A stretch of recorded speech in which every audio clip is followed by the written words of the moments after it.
Мысықты мақта қыз болыпты. Мақта қыз жүнсіп болып, мүйіз тауып алады. Мысығынға бейімдеп, мысығын сақалады. Мысығы мығындай ке. Мысығын кемегесін мүйізді өзі жықпайды.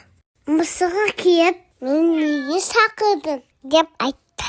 Мақта қыз жауап бермеді. Мысығы асуанып соғып жіберді. Мақта қыз мысығының құйрығын кесіп мысығы жылады. Құйрығымды қайтып берші деп отырды. Онда сүтімді қайта деп айтты. Мысық сиырға келді. Сиыр сүт берші. Онда сіз жапырақ айтып келмей. Мысық ағашқа келді. Ағаш, маған жапырақ берші деді мысық. Онда маған су әкеліп бер. Мысық су тасыған қызға келді. Маған су берші деп сұрады. Сен маған сағыз әкеліп бер деді қыз. Мысық дүкенге келіп, сатушыдан сағыз сұрады. Сатушы оған тегін бере алмайтынын айтып, бидай сұрады.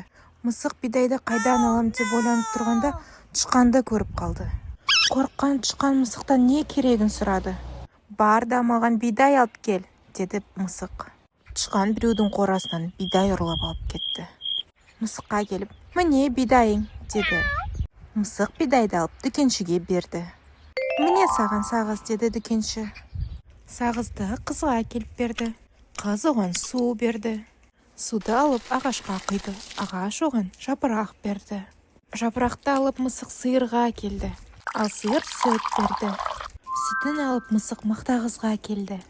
Міне мақта қыз сүтім, маған құйрығымды қайтаршы, деді мысық. Мақта қыз мысыққа құйрығын қайтарып берді. Екеуі қайта достасып, бақытты өмір сүрді.